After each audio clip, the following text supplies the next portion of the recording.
Adventure 1 Silver Blaze.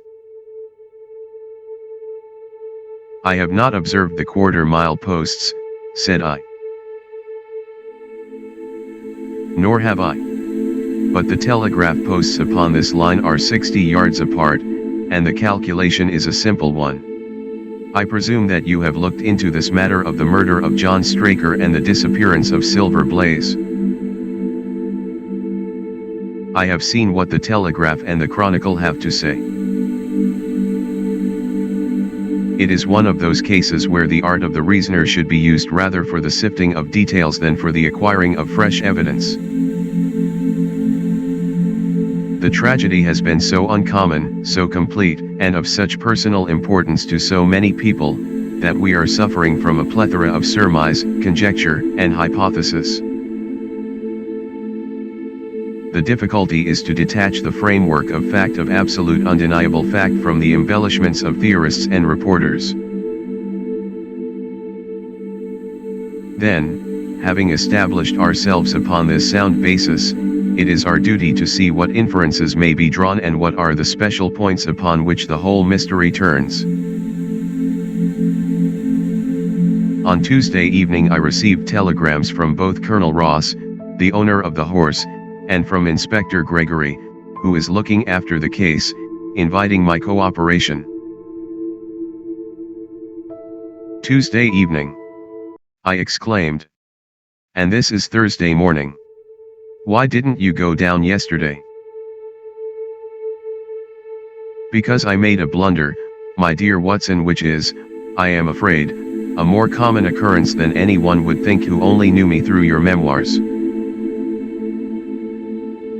The fact is that I could not believe it possible that the most remarkable horse in England could long remain concealed, especially in so sparsely inhabited a place as the north of Dartmoor. From hour to hour yesterday I expected to hear that he had been found, and that his abductor was the murderer of John Straker. When, however, another morning had come, and I found that beyond the arrest of young Fitzroy Simpson nothing had been done, I felt that it was time for me to take action. Yet in some ways I feel that yesterday has not been wasted. You have formed a theory, then. At least I have got a grip of the essential facts of the case. I shall enumerate them to you, for nothing clears up a case so much as stating it to another person, and I can hardly expect your cooperation if I do not show you the position from which we start. I lay back against the cushions, puffing at my cigar, while Holmes, leaning forward, with his long, thin forefinger checking off the points upon the palm of his left hand, gave me a sketch of the events which had led to our journey. Silver Blaze, said he, is from the Somami stock, and holds as brilliant a record as his famous ancestor.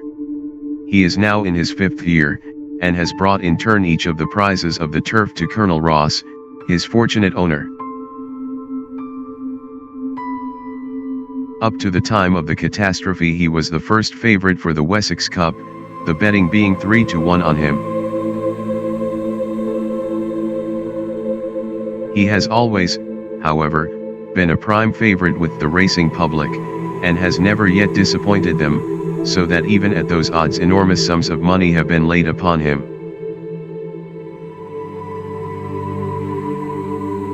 It is obvious, therefore, that there were many people who had the strongest interest in preventing Silver Blaze from being there at the fall of the flag next Tuesday. The fact was, of course, appreciated at King's Pyland, where the Colonel's training stable is situated. Every precaution was taken to guard the favorite. The trainer, John Straker, is a retired jockey who rode in Colonel Ross's colors before he became too heavy for the weighing chair. He has served the Colonel for 5 years as jockey and for 7 as trainer, and has always shown himself to be a zealous and honest servant. Under him were 3 lads, for the establishment was a small one, containing only 4 horses in all. One of these lads sat up each night in the stable, while the others slept in the loft. All three bore excellent characters. John Straker, who is a married man, lived in a small villa about 200 yards from the stables. He has no children, keeps one maidservant, and is comfortably off. The country round is very lonely, but about half a mile to the north there is a small cluster of villas which have been built by a Tavistock contractor for the use of invalids and others who may wish to enjoy the pure Dartmoor air. Tavistock itself lies 2 miles to the west, while across the moor, also about 2 miles distant, is the larger training establishment of Mapleton, which belongs to Lord Backwater, and is managed by Silas Brown. In every other direction the moor is a complete wilderness, inhabited only by a few roaming gypsies.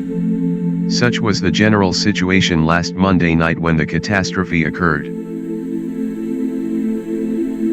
On that evening the horses had been exercised and watered as usual, and the stables were locked up at 9 o'clock. 2 of the lads walked up to the trainer's house, where they had supper in the kitchen, while the third, Ned Hunter, remained on guard. At a few minutes after 9 the maid, Edith Baxter, carried down to the stables his supper, which consisted of a dish of curried mutton.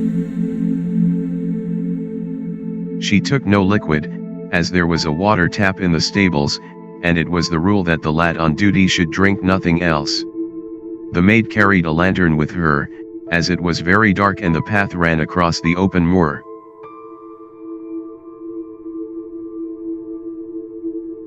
Edith Baxter was within 30 yards of the stables, when a man appeared out of the darkness and called to her to stop. As he stepped into the circle of yellow light thrown by the lantern she saw that he was a person of gentlemanly bearing, dressed in a grey suit of tweeds, with a cloth cap. He wore gaiters, and carried a heavy stick with a knob to it. She was most impressed, however, by the extreme pallor of his face and by the nervousness of his manner. His age, she thought, would be rather over 30 than under it. "Can you tell me where I am?" he asked. "I had almost made up my mind to sleep on the moor, when I saw the light of your lantern."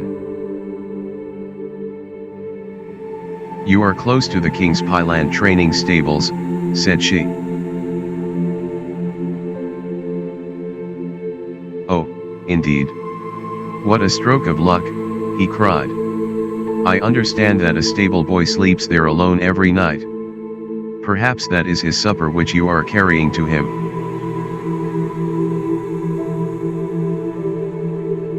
"Now I am sure that you would not be too proud to earn the price of a new dress, would you?" He took a piece of white paper folded up out of his waistcoat pocket. "See that the boy has this tonight, and you shall have the prettiest frock that money can buy." She was frightened by the earnestness of his manner, and ran past him to the window through which she was accustomed to hand the meals. It was already opened, and Hunter was seated at the small table inside. She had begun to tell him of what had happened, when the stranger came up again.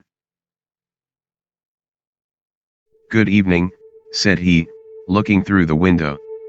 "I wanted to have a word with you." The girl has sworn that as he spoke she noticed the corner of the little paper packet protruding from his closed hand. "What business have you here?" asked the lad. "It's business that may put something into your pocket," said the other. "You've 2 horses in for the Wessex Cup, Silver Blaze and Bayard. Let me have the straight tip and you won't be a loser. Is it a fact that at the weights Bayard could give the other 100 yards in 5 furlongs, and that the stable have put their money on him?" "So, you're one of those damn touts," cried the lad. I'll show you how we serve them in King's Pyland. He sprang up and rushed across the stable to unloose the dog. The girl fled away to the house, but as she ran she looked back and saw that the stranger was leaning through the window.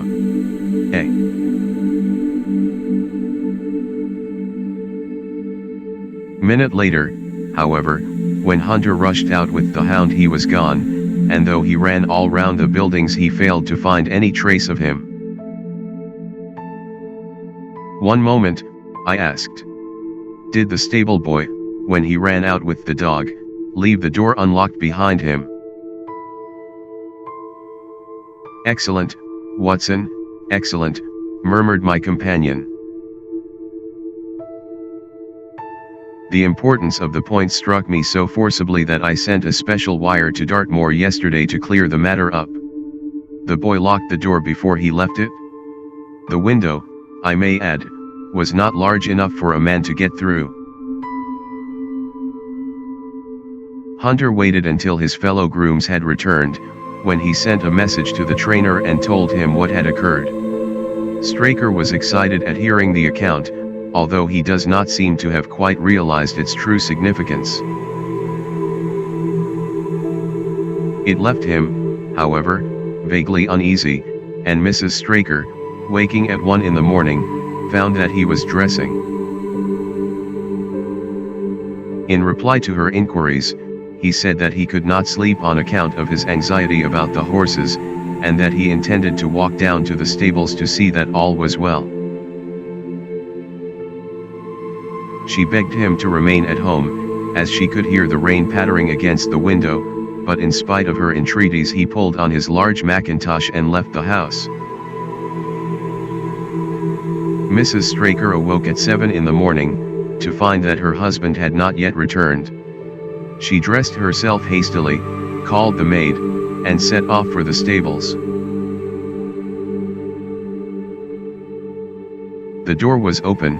Inside, huddled together upon a chair, Hunter was sunk in a state of absolute stupor. The favorite stall was empty, and there were no signs of his trainer. The two lads who slept in the chaff-cutting loft above the harness room were quickly aroused. They had heard nothing during the night, for they are both sound sleepers. Hunter was obviously under the influence of some powerful drug, and as no sense could be got out of him, he was left to sleep it off while the two lads and the two women ran out in search of the absentees.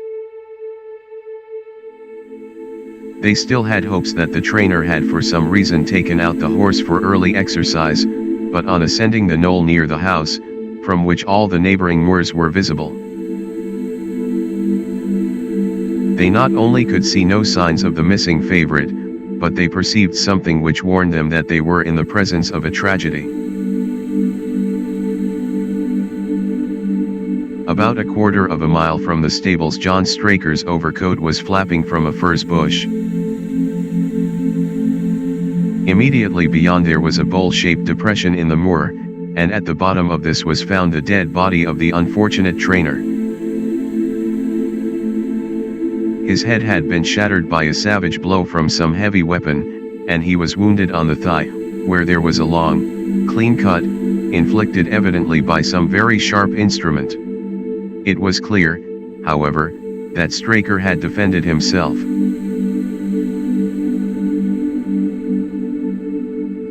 Vigorously against his assailants, for in his right hand he held a small knife, which was clotted with blood up to the handle, while in his left he clasped a red and black silk cravat, which was recognized by the maid as having been worn on the preceding evening by the stranger who had visited the stables. Hunter, on recovering from his stupor, was also quite positive as to the ownership of the cravat. He was equally certain that the same stranger had, while standing at the window, drugged his curried mutton, and so deprived the stables of their watchman. As to the missing horse, there were abundant proofs in the mud which lay at the bottom of the fatal hollow that he had been there at the time of the struggle. but from that morning he has disappeared, and although a large reward has been offered, and all the gypsies of Dartmoor are on the alert, no news has come of him. Finally, an analysis has shown that the remains of his supper left by the stable lad contain an appreciable quantity of powdered opium, while the people at the house partook of the same dish on the same night without any ill effect. Those are the main facts of the case, stripped of all surmise, and stated as baldly as possible. I shall now recapitulate what the police have done in the matter.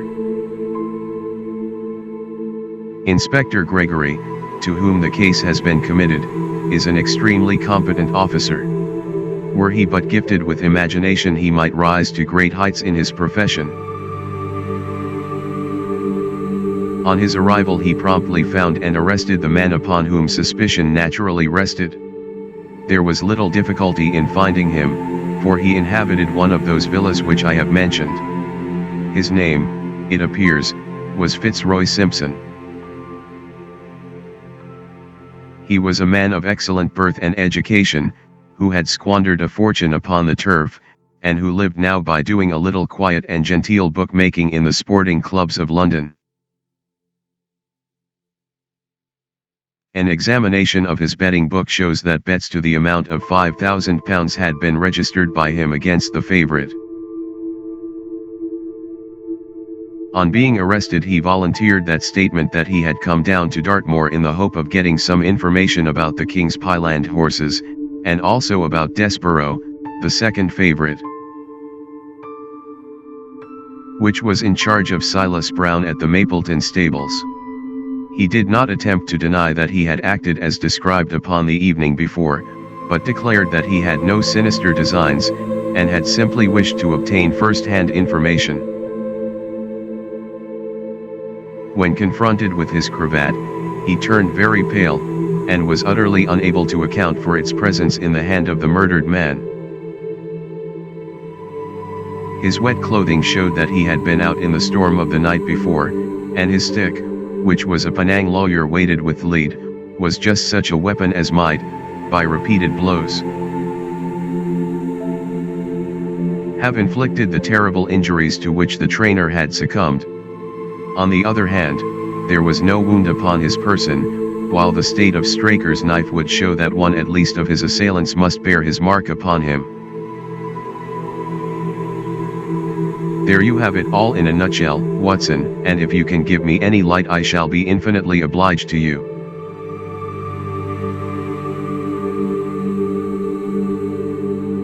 I had listened with the greatest interest to the statement which Holmes, with characteristic clearness, had laid before me. Though most of the facts were familiar to me, I had not sufficiently appreciated their relative importance, nor their connection to each other. Is it not possible, I suggested, that the incised wound upon Straker may have been caused by his own knife in the convulsive struggles which follow any brain injury? It is more than possible, it is probable, said Holmes. In that case one of the main points in favor of the accused disappears. And yet, said I, even now I fail to understand what the theory of the police can be. I am afraid that whatever theory we state has very grave objections to it, returned my companion.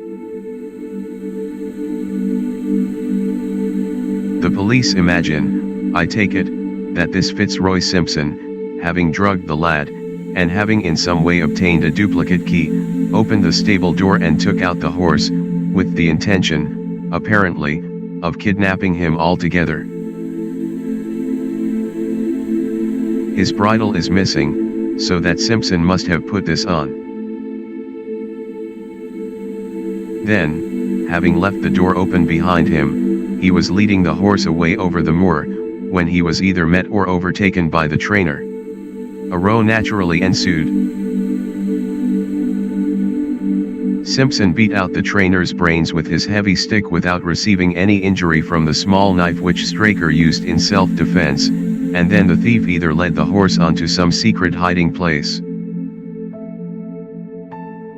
or else it may have bolted during the struggle, and be now wandering out on the moors. That is the case as it appears to the police, and improbable as it is, all other explanations are more improbable still.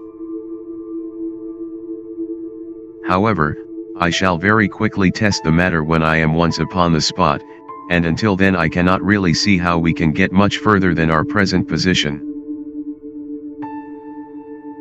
It was evening before we reached the little town of Tavistock, which lies, like the boss of a shield, in the middle of the huge circle of Dartmoor.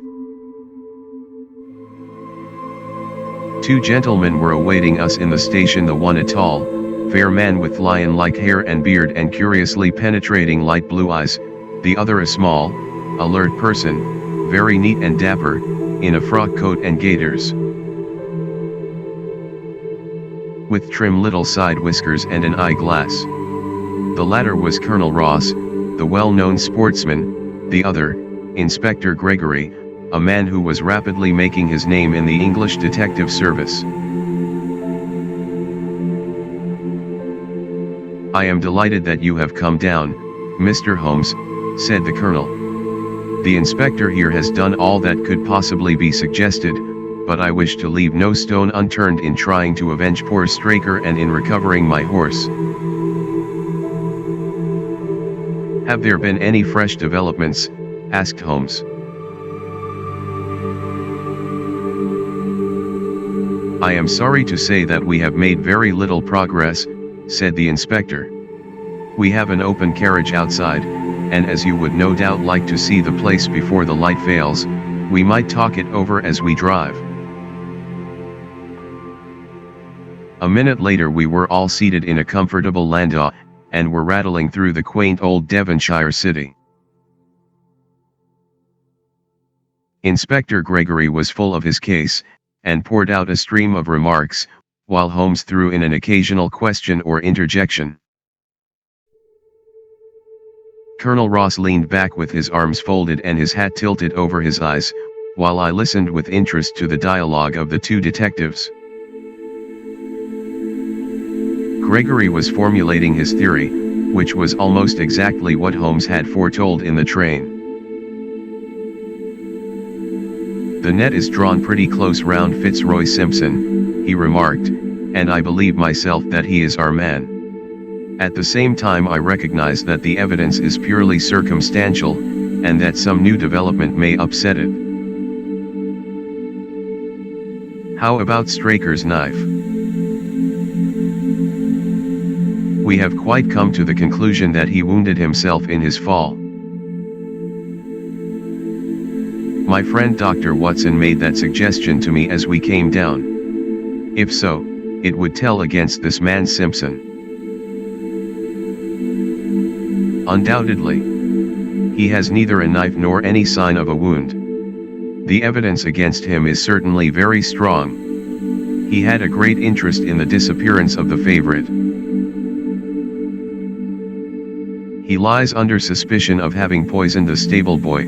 He was undoubtedly out in the storm, he was armed with a heavy stick, and his cravat was found in the dead man's hand. I really think we have enough to go before a jury." Holmes shook his head. "A clever counsel would tear it all to rags," said he. "Why should he take the horse out of the stable? If he wished to injure it, why could he not do it there? Has a duplicate key been found in his possession? What chemist sold him the powdered opium?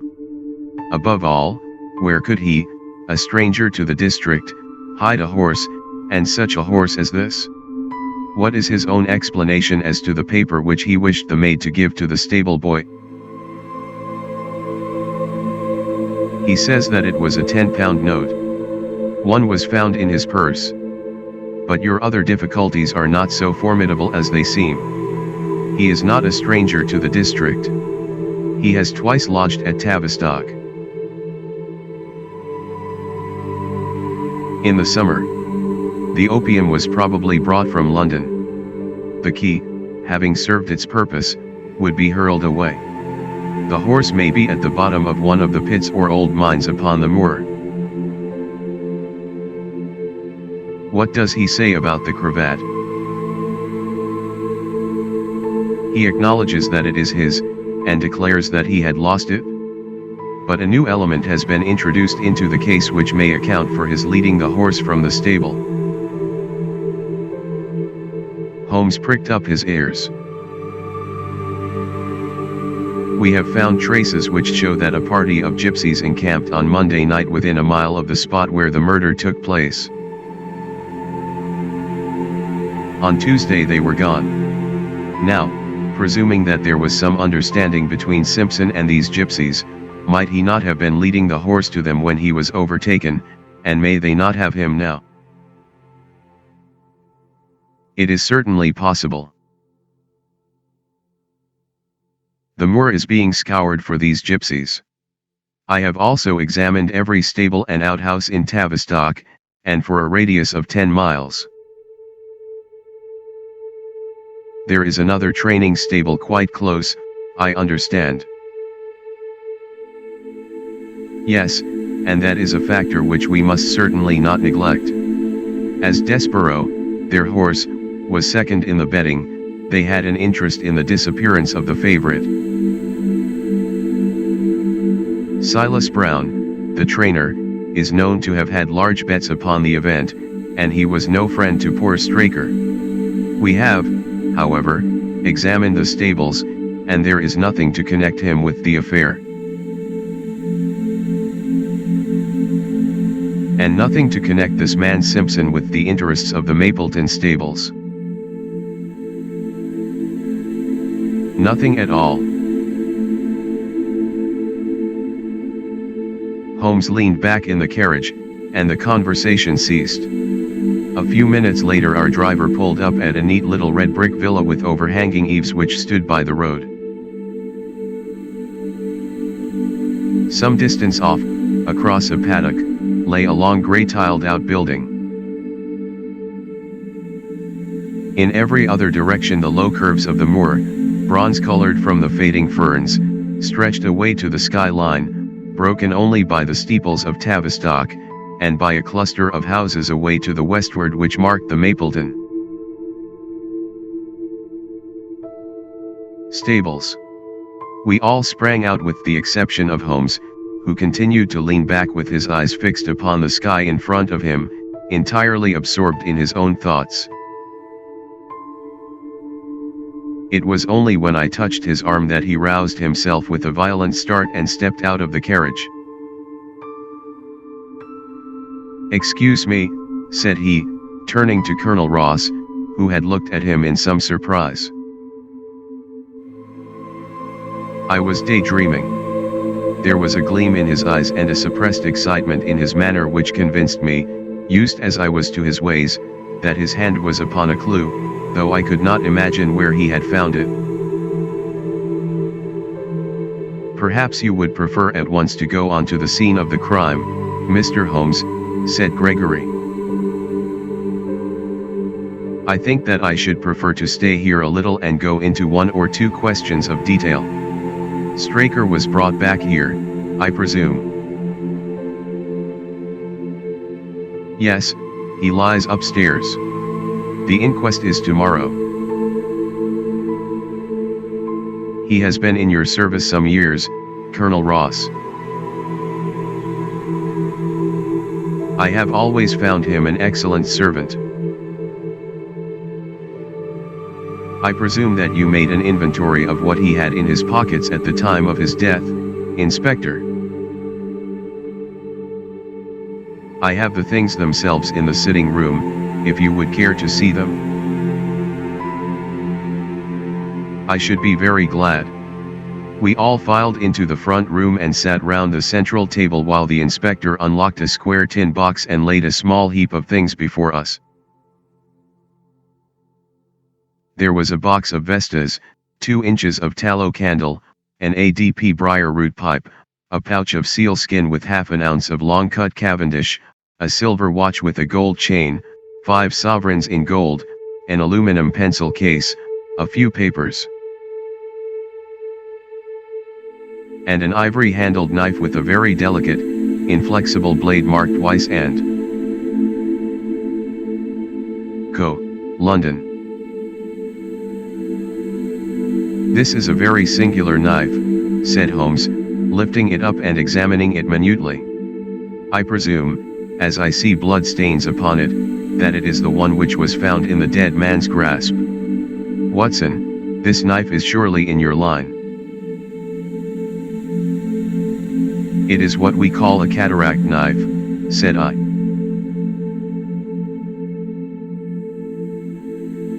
"I thought so. A very delicate blade devised for very delicate work. A strange thing for a man to carry with him upon a rough expedition, especially as it would not shut in his pocket." "The tip was guarded by a disc of cork which we found beside his body," said the inspector. "His wife tells us that the knife had lain upon the dressing table, and that he had picked it up as he left the room. It was a poor weapon, but perhaps the best that he could lay his hands on at the moment." "Very possible. How about these papers?" "3 of them are receipt hay dealers' accounts. One of them is a letter of instructions from Colonel Ross. This other is a milliner's account for £37.15 made out by Madame Lesueur, of Bond Street, to William Derbyshire. Mrs. Straker tells us that Derbyshire was a friend of her husband's and that occasionally his letters were addressed here." "Madame Derbyshire had somewhat expensive tastes," remarked Holmes, glancing down the account. 22 guineas is rather heavy for a single costume.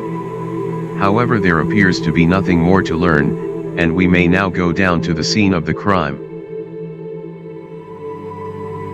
As we emerged from the sitting room, a woman, who had been waiting in the passage, took a step forward and laid her hand upon the inspector's sleeve. Her face was haggard and thin and eager, stamped with the print of a recent horror. "Have you got them? Have you found them?" she panted. "No, Mrs. Straker. But Mr. Holmes here has come from London to help us, and we shall do all that is possible." "Surely I met you in Plymouth at a garden party some little time ago, Mrs. Straker," said Holmes. "No, sir, you are mistaken." "Dear me.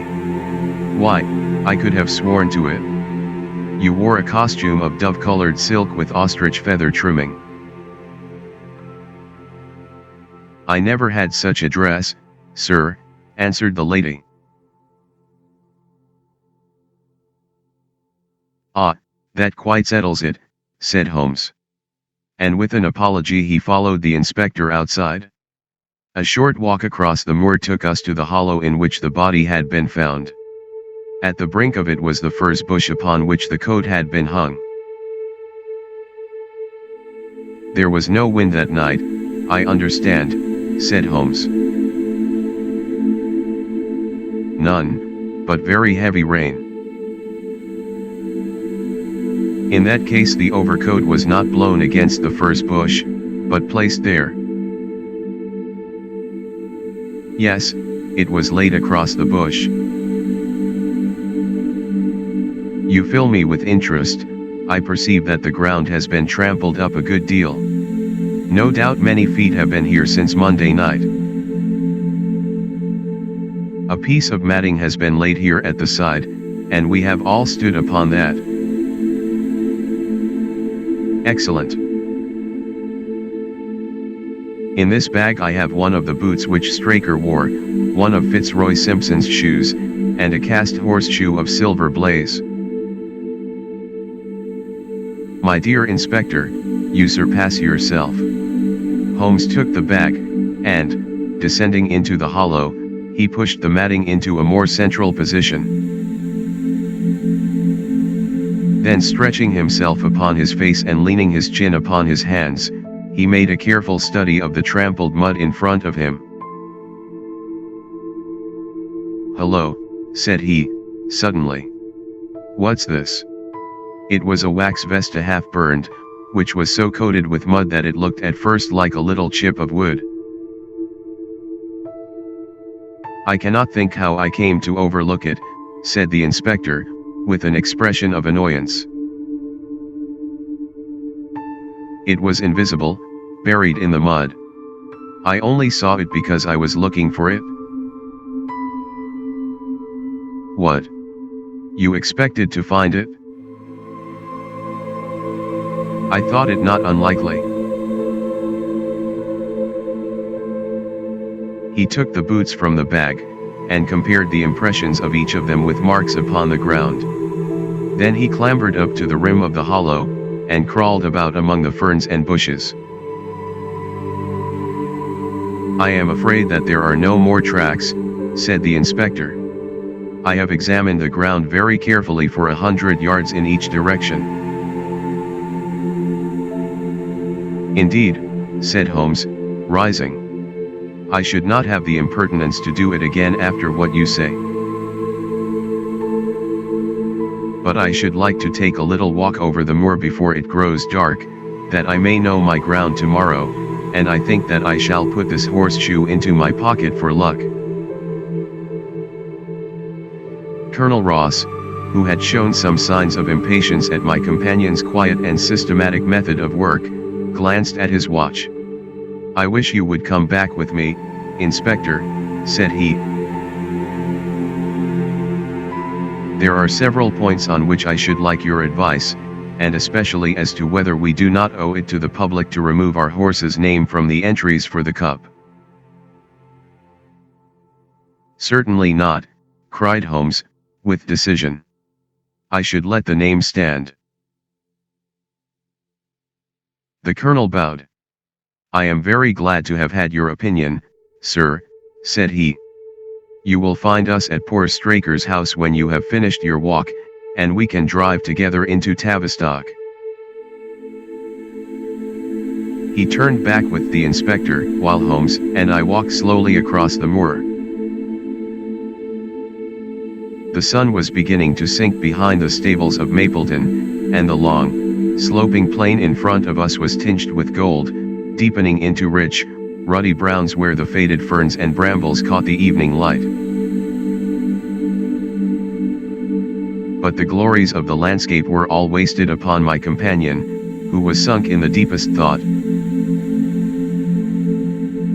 "It's this way, Watson," said he at last. "We may leave the question of who killed John Straker for the instant, and confine ourselves to finding out what has become of the horse. Now, supposing that he broke away during or after the tragedy, where could he have gone to? The horse is a very gregarious creature. If left to himself, his instincts would have been either to return to King's Pyland or go over to Mapleton. Why should he run wild upon the moor? He would surely have been seen by now. And why should gypsies kidnap him? These people always clear out when they hear of trouble, for they do not wish to be pestered by the police. They could not hope to sell such a horse. They would run a great risk and gain nothing by taking him. Surely that is clear. Where is he, then?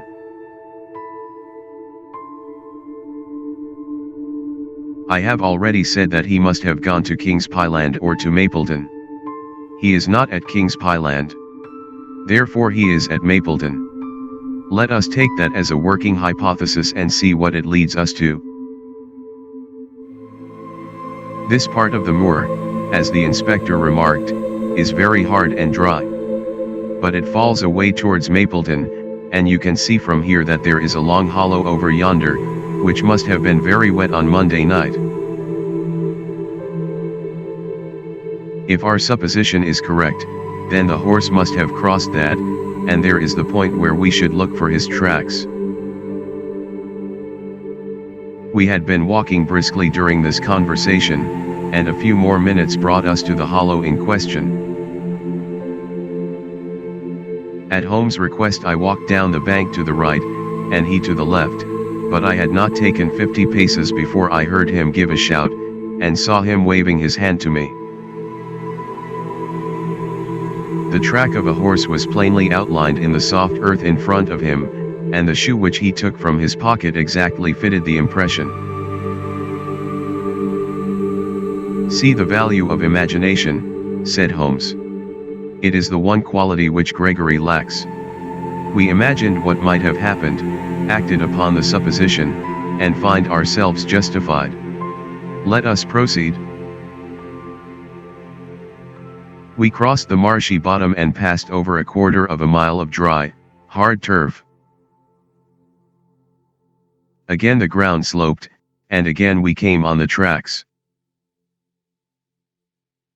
Then we lost them for half a mile, but only to pick them up once more quite close to Mapleton. It was Holmes who saw them first, and he stood pointing with a look of triumph upon his face. A man's track was visible beside the horses. "The horse was alone before," I cried. "Quite so. It was alone before. Hello, what is this?" The double track turned sharp off and took the direction of King's Pyland. Holmes whistled, and we both followed along after.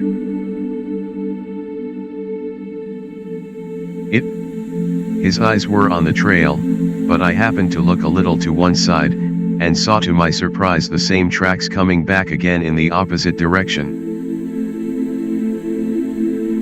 "One for you, Watson," said Holmes, when I pointed it out. "You have saved us a long walk, which would have brought us back on our own traces. Let us follow the return track." We had not to go far. It ended at the paving of asphalt which led up to the gates of the Mapleton stables. As we approached, a groom ran out from them. "We don't want any loiterers about here," said he. "I only wish to ask a question," said Holmes, with his finger and thumb in his waistcoat pocket. "Should I be too early to see your master, Mr. Silas Brown, if I were to call at 5 o'clock tomorrow morning?" "Bless you, sir, if anyone is about he will be, for he is always the first stirring. But here he is, sir, to answer your questions for himself." "No, sir, no, it is as much as my place is worth to let him see me touch your money. Afterwards, if you like." As Sherlock Holmes replaced the half-crown which he had drawn from his pocket, a fierce-looking elderly man strode out from the gate with a hunting crop swinging in his hand. "What's this, Dawson?" he cried. "No gossiping. Go about your business. And you, what the devil do you want here?" "10 minutes talk with you, my good sir," said Holmes in the sweetest of voices. "I've no time to talk to every gadabout. We want no stranger here. Be off, or you may find a dog at your heels." Holmes leaned forward and whispered something in the trainer's ear. He started violently and flushed to the temples. "It's a lie," he shouted, "an infernal lie." "Very good. Shall we argue about it here in public or talk it over in your parlor?" "Oh, come in if you wish to." Holmes smiled. "I shall not keep you more than a few minutes, Watson," said he. "Now, Mr. Brown, I am quite at your disposal." It was 20 minutes, and the reds had all faded into greys before Holmes and the trainer reappeared. Never have I seen such a change as had been brought about in Silas Brown in that short time. His face was ashy pale, Beads of perspiration shone upon his brow, and his hands shook until the hunting crop wagged like a branch in the wind. His bullying, overbearing manner was all gone too, and he cringed along at my companion's side like a dog with its master. "Your instructions will be done. It shall all be done," said he. "There must be no mistake," said Holmes, looking round at him. The other winced as he read the menace in his eyes. "Oh no, there shall be no mistake. It shall be there. Should I change it first or not?" Holmes thought a little and then burst out laughing. "No, don't," said he, "I shall write to you about it. No tricks, now, or dash. Oh, you can trust me, you can trust me." "Yes, I think I can. Well, you shall hear from me tomorrow." He turned upon his heel, disregarding the trembling hand which the other held out to him, and we set off for King's Pyland. A more perfect compound of the bully, coward, and sneak than Master Silas Brown I have seldom met with, remarked Holmes as we trudged along together. "He has the horse, then." He tried to bluster out of it, but I described to him so exactly what his actions had been upon that morning that he is convinced that I was watching him. Of course you observed the peculiarly square toes in the impressions, and that his own boots exactly corresponded to them. Again, of course no subordinate would have dared to do such a thing. I described to him how, when according to his custom he was the first down, he perceived a strange horse wandering over the moor. How he went out to it, and his astonishment at recognizing, from the white forehead which has given the favorite its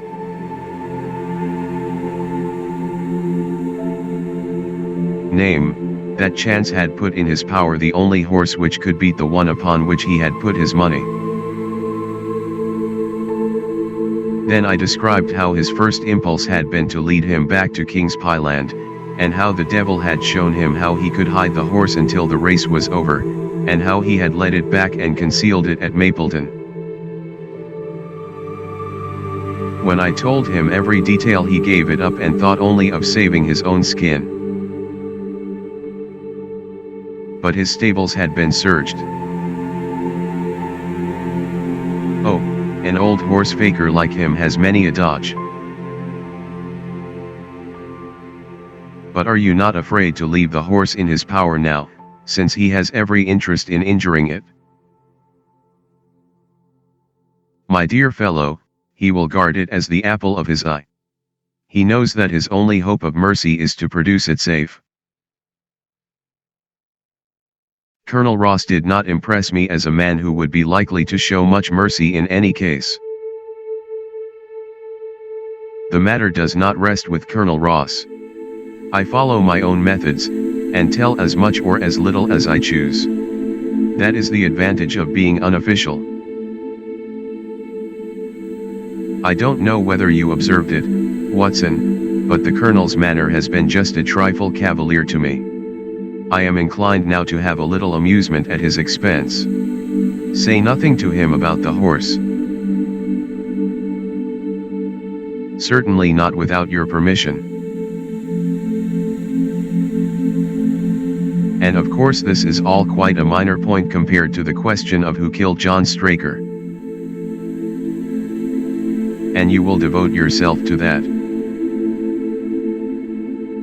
On the contrary, we both go back to London by the night train.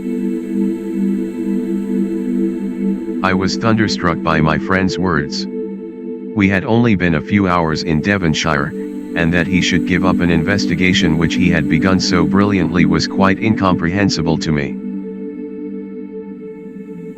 Not a word more could I draw from him until we were back at the trainer's house. The Colonel and the inspector were awaiting us in the parlour. My friend and I returned to town by the night express, said Holmes.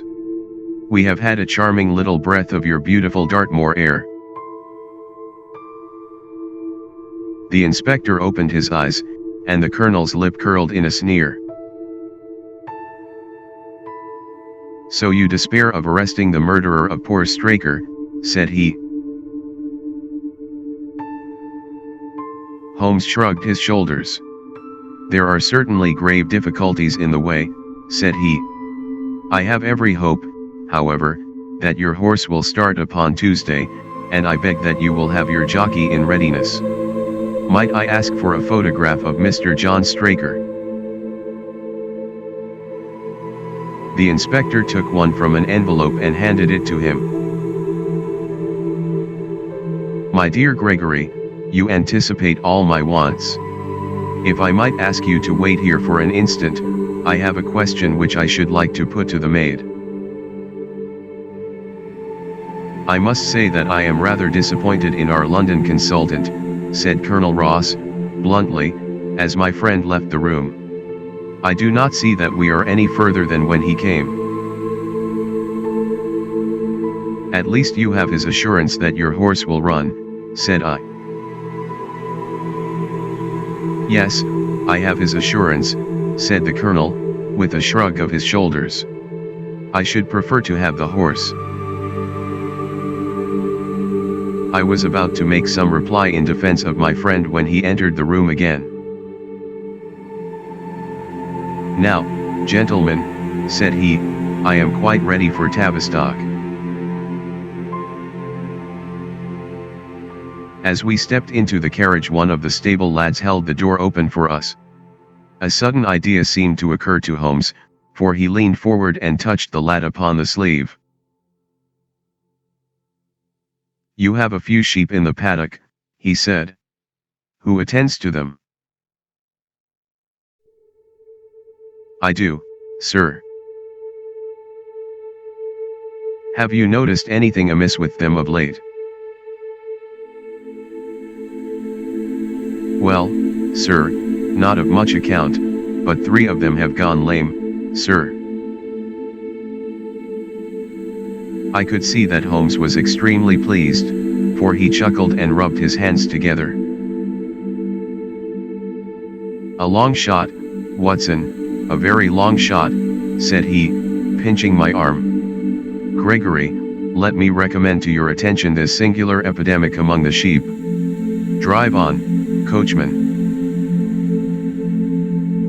Colonel Ross still wore an expression which showed the poor opinion which he had formed of my companion's ability, but I saw by the inspector's face that his attention had been keenly aroused. You consider that to be important? He asked. Exceedingly so. Is there any point to which you would wish to draw my attention? To the curious incident of the dog in the night time. The dog did nothing in the night time.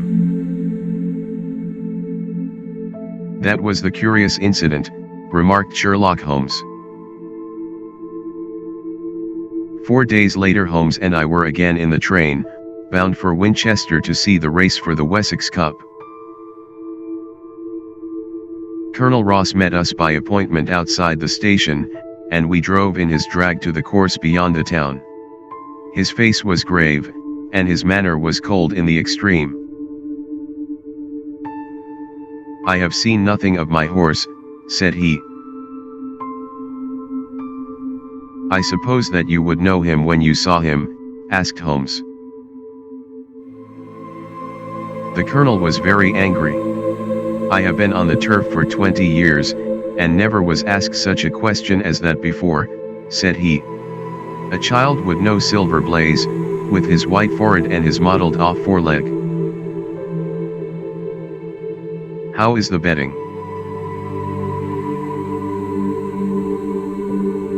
Well, that is the curious part of it.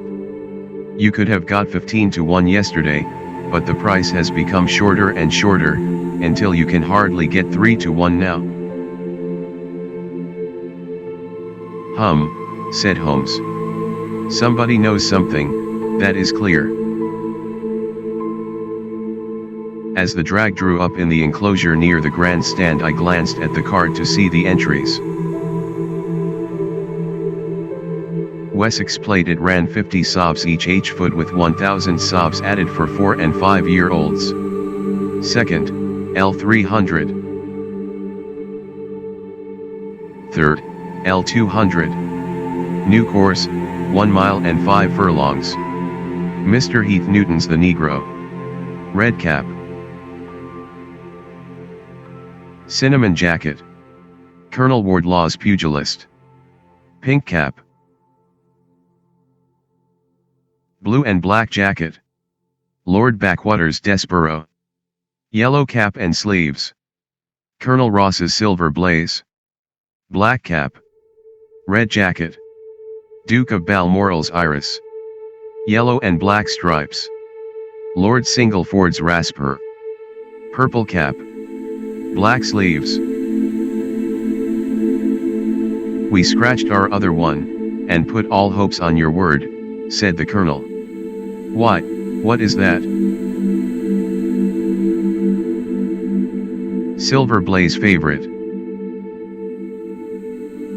5-4 against Silver Blaze, roared the ring. 5-4 against Silver Blaze. 5-15 against Desborough. 5-4 on the field. There are the numbers up, I cried. They are all 6 there. All 6 there? Then my horse is running, cried the colonel in great agitation. But I don't see him. My colors have not passed. Only 5 have passed. This must be he. As I spoke, a powerful bay horse swept out from the weighing enclosure and cantered past us, bearing on its back the well-known black and red of the colonel. That's not my horse, cried the owner. That beast has not a white hair upon its body. What is this that you have done, Mr. Holmes? Well, let us see how he gets on, said my friend, imperturbably. For a few minutes he gazed through my field glass. Capital. An excellent start, he cried suddenly. There they are, coming round the curve. From our drag we had a superb view as they came up the straight. The 6 horses were so close together that a carpet could have covered them, but halfway up the yellow of the Mapleton stable showed to the front. Before they reached us, however, Desborough's bolt was shot, and the colonel's horse, coming away with a rush, passed the post a good 6 lengths before its rival, the Duke of Balmoral's iris, making a bad third. It's my race, anyhow, gasped the colonel, passing his hand over his eyes. I confess that I can make neither head nor tail of it. Don't you think that you have kept up your mystery long enough, Mr. Holmes? Certainly, Colonel, you shall know everything. Let us all go round and have a look at the horse together. Here he is, he continued, as we made our way into the weighing enclosure, where only owners and their friends find admittance. You have only to wash his face and his leg in spirits of wine, and you will find that he is the same old Silver Blaze as ever. You take my breath away. I found him in the hands of a faker, and took the liberty of running him just as he was sent over. My dear sir, you have done wonders. The horse looks very fit and well. It never went better in its life. I owe you 1,000 apologies for having doubted your ability. You have done me a great service by recovering my horse. You would do me a greater still if you could lay your hands on the murderer of John Straker. I have done so, said Holmes quietly. The colonel and I stared at him in amazement. "You have got him? Where is he, then?" "He is here." "Here? Where?" "In my company at the present moment." The colonel flushed angrily. "I quite recognize that I am under obligations to you, Mr. Holmes," said he, "but I must regard what you have just said as either a very bad joke or an insult." Sherlock Holmes laughed. "I assure you that I have not associated you with the crime, Colonel," said he. "The real murderer is standing immediately behind you." He stepped past and laid his hand upon the glossy neck of the thoroughbred. "The horse," cried both the colonel and myself. "Yes, the horse. And it may lessen his guilt if I say that it was done in self-defense, and that John Straker was a man who was entirely unworthy of your confidence. But there goes the bell, and as I stand to win a little on this next race, I shall defer a lengthy explanation until a more fitting time." We had the corner of a Pullman car to ourselves that evening as we whirled back to London, and I fancy that the journey was a short one to Colonel Ross as well as to myself. As we listened to our companion's narrative of the events which had occurred at the Dartmoor training stables upon the Monday night, and the means by which he had unravelled them, "I confess," said he, "that any theories which I had formed from the newspaper reports were entirely erroneous. And yet there were indications there, had they not been overlaid by other details which concealed their true import. I went to Devonshire with the conviction that Fitzroy Simpson was the true culprit, although, of course, I saw that the evidence against him was by no means complete. It was while I was in the carriage, just as we reached the trainer's house, that the immense significance of the curried mutton occurred to me. You may remember that I was distirate, and remained sitting after you had all alighted. I was marvelling in my own mind how I could possibly have overlooked so obvious a clue. I confess, said the colonel, that even now I cannot see how it helps us. It was the first link in my chain of reasoning. Powdered opium is by no means tasteless. The flavor is not disagreeable, but it is perceptible. Were it mixed with any ordinary dish, the eater would undoubtedly detect it, and would probably eat no more. A curry was exactly the medium which would disguise this taste. By no possible supposition could the stranger, Fitzroy Simpson, have caused curry to be served in the trainer's family that night. And it is surely too monstrous a coincidence to suppose that he happened to come along with powdered opium upon the very night when a dish happened to be served which would disguise the flavor. That is unthinkable.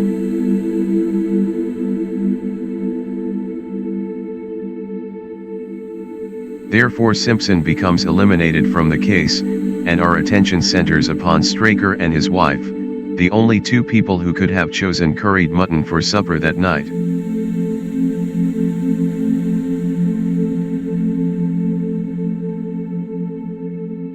The opium was added after the dish was set aside for the stable boy, for the others had the same for supper with no ill effects. Which of them, then, had access to that dish without the maid seeing them? Before deciding that question I had grasped the significance of the silence of the dog, for one true inference invariably suggests others. The Simpson incident had shown me that a dog was kept in the stables, and yet, though someone had been in and had fetched out a horse, he had not barked enough to arouse the two lads in the loft. Obviously the midnight visitor was someone whom the dog knew well. I was already convinced, or almost convinced, that John Straker went down to the stables in the dead of the night and took out Silver Blaze. For what purpose?